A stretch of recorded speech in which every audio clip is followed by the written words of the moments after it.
Welcome to the Sith List Mandalorian Episode 2, Chapter 10, Reaction and Breakdown.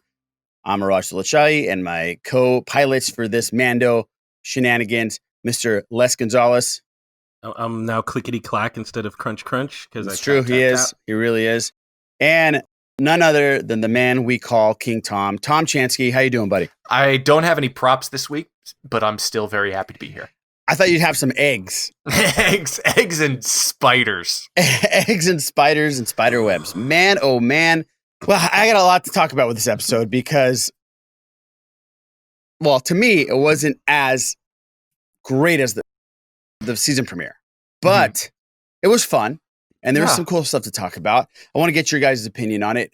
Les, I'm going to go with you first. Well, what'd you think about the episode overall? It was about 42 minutes, so 10 minutes less than the premiere, but we still got a lot of action packed into this one. We got a lot of action packed into this. We got, remember first season, we got a lot of remnants of the Empire and, leading in the First Order or whatever else is the enemy side. We get X-Wings, we get the Rebel Alliance coming in, and yeah, I get it. It's not, obviously, let's be real here. They gave us a great first episode, and they left that little thing at the end with Boba Fett showing up, and now you get this. And it's always the same thing, people. We watch Jeopardy, and everybody's into Jeopardy, and then when Wheel of Fortune comes on, you just, everybody's quizzing each other in Jeopardy, but once Wheel of Fortune comes on, you just have that confused look of like, okay, what? Trying to figure those letters out. Oh, they got a lot of money, like that kind of thing. At the end, you're just like, well, he ended up winning the car. He didn't win the car. So, I mean, the episode was solid. Obviously not as action. I mean, it was action packed. Let's be honest. It really was. A lot going on. And you know what? It also did. We were all speculating about, the battle damage that the Razor Crest got. Yes. And yes, in that encounter, and a lot of, I think I predicted something where I said, he meets up he gets the X-Wings, they come up to him, they try to bring him down and question him, or they gave him a pass and let him go, right? Yeah, right. Or they attacked him. Well, they didn't really attack him. It was basically how it is, you fly into someone else's airspace, and you're going to get hit up. If anybody out there used to run the streets, you're in the wrong territory, somebody's going to mess with you. Somebody's going to say something to you and say, what are you doing here? Where are you from, fool? And next thing you know, all you Bloods and Crips out there. Yeah, you get to throw a couple hands, and then you're going to be like, all right, we're good. And that was that. So it kind of worked out. It went the long way, but still a good episode. Yeah, it was good. King Tom, what do you think? First, I want to say, to steal a phrase from our friends in Australia, the Mandalorian was not there to fuck spiders. Secondly, it didn't have... Last episode had a lot of momentum. This seemingly did not tie into the larger story. We didn't we didn't see Ahsoka. We don't know who Sasha Banks is.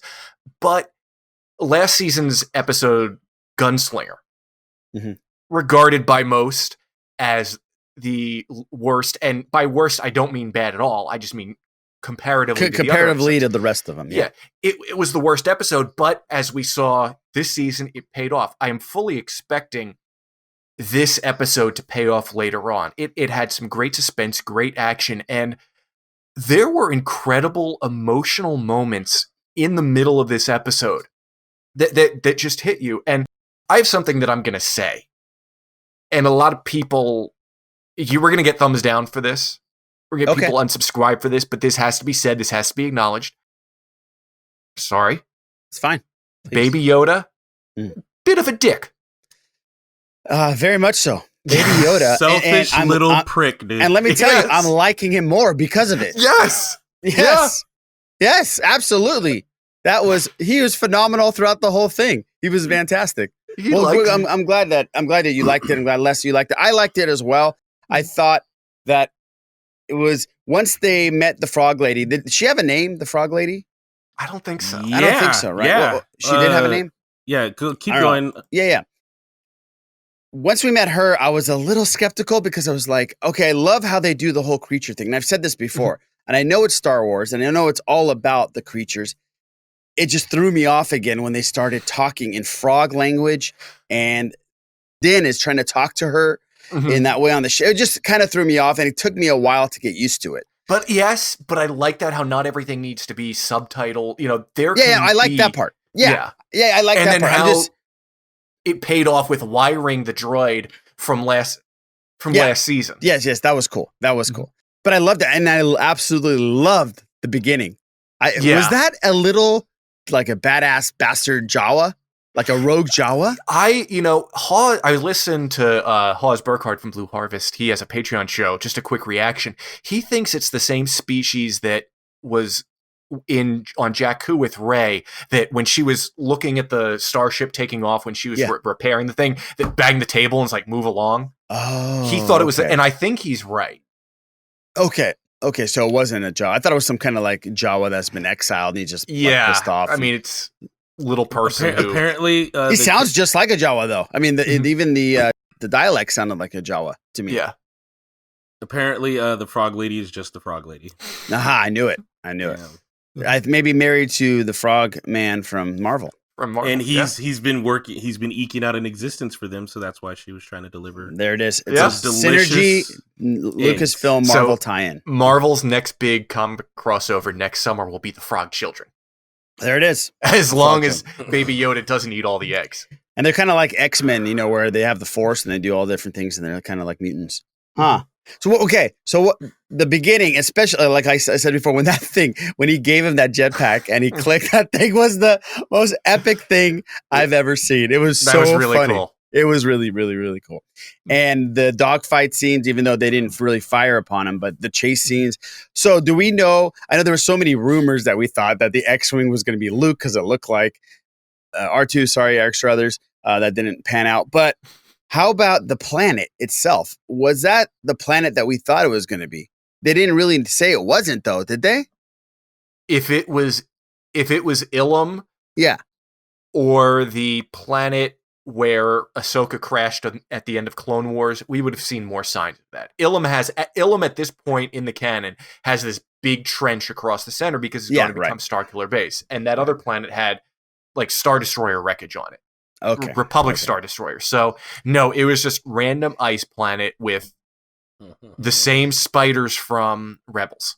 Yeah, Rebels. And when I was watching it, I was like, these spiders are so familiar. I remember Ezra did the whole Force thing and started talking to them. But this morning, and I didn't realize that when I was watching it, but this morning before we started this in the production meeting, I was like, was that the same spiders? And yeah, King Tom looked it up. It was the same spiders in Rebels. It was crazy. And special effects, again, fantastic. Just really, really done well. Beautifully done. And I thought the Razor Crest, there was a point where I was like, Razor Crest ain't coming back from this. No. How is this thing going to survive? And, they pulled it out of their ass. So, but how crazy, all the scenes that we've seen so far in the previews, about 90% of them have been from episode 1 and 2. Mm-hmm. And it seems like the water planet is where they're going. Yes. Absolutely. Okay. Absolutely. Because we saw the eggs in the backpack. And that's where I thought, I'm like, okay, we're going to find out who Sasha Banks is this week. Yeah, so did I. But no. Maybe next week. Yeah, and I didn't think that it was going to just continue on Tatooine, which was cool. I know we talked about this on our podcast last week, that we thought it was going to be completely different. And it was, but it started off right then and there, which was super cool. So we're clear then that those two pilots, Carson and who's the other one? If I'm not I don't remember the name of the other guy, but Filoni, Dave Filoni. That was Dave Filoni, and guy from it was Dave Filoni, and the actor from Kim's Convenience. Okay, so if I'm not mistaken, did they give the Mando a pass to fly through Rebel space now? Well, I think they told him to kind of fix your thing, right? Fix your thing next time. So we can log in and you can log in and you can freely pass through. They gave him the free passage, as King Tom told us before we started recording, is because of the callback, right, King Tom? To the prison ship episode. The reason he got in trouble was because the Razor Crest was at the prison ship. Yes. Because they used it to break in and the one prisoner disappearing, who they ended up killing anyway later on. But they did say because of how, I guess they got like recordings when he was trying to save the pilot of that prison ship, That and then the 3 prisoners wanted prisoners he turned in. That's why he was like, how about you keep the bounties and help me fix my ship? And then they just took off. Yeah. Right. That was cool too. That was cold. That was a little messed up. They did save his ass though. So they were like, look, we could have killed your ass. Yeah. We saved your ass. Right. We'll see you later. Right. We're done with this. Yeah. It's our time to move on. I'm trying to think, is there anything else in the episodes that stood out to you guys at all? Okay. It felt like there were 3 or 4 times they could have used Baby Yoda to get out of trouble, but they didn't. Same as episode 1. Yeah, which I liked. And I think really the only time we saw him, I don't know if this was him using the Force, but it was when he was at first looking at the egg container and they kind of floated down toward him. Yep. And I thought that was like a I didn't realize he wanted to eat them. I thought he was responding to the life. That's what I thought. That's exactly what I thought. That little bastard. He must have taken what 12 of them easily? Well, what I don't understand is why didn't Frog Lady get upset? Like she doesn't have a count of her eggs. What kind of mother is she? I know. Okay. Well, she puts him in the pool and lets him swim when she's having a spa day. Thank you very much. Let's talk about the Frog Lady's probably spa spawned day. a little bit more eggs in that pool to replenish, but that's pretty gross though. Like imagine if Mando wanted to go in there and just relax for about 10 minutes. People like to go swim in the ocean, and there's plenty of fish spawn in the ocean, dude. So just that's true. But I don't see some random eggs popping up everywhere.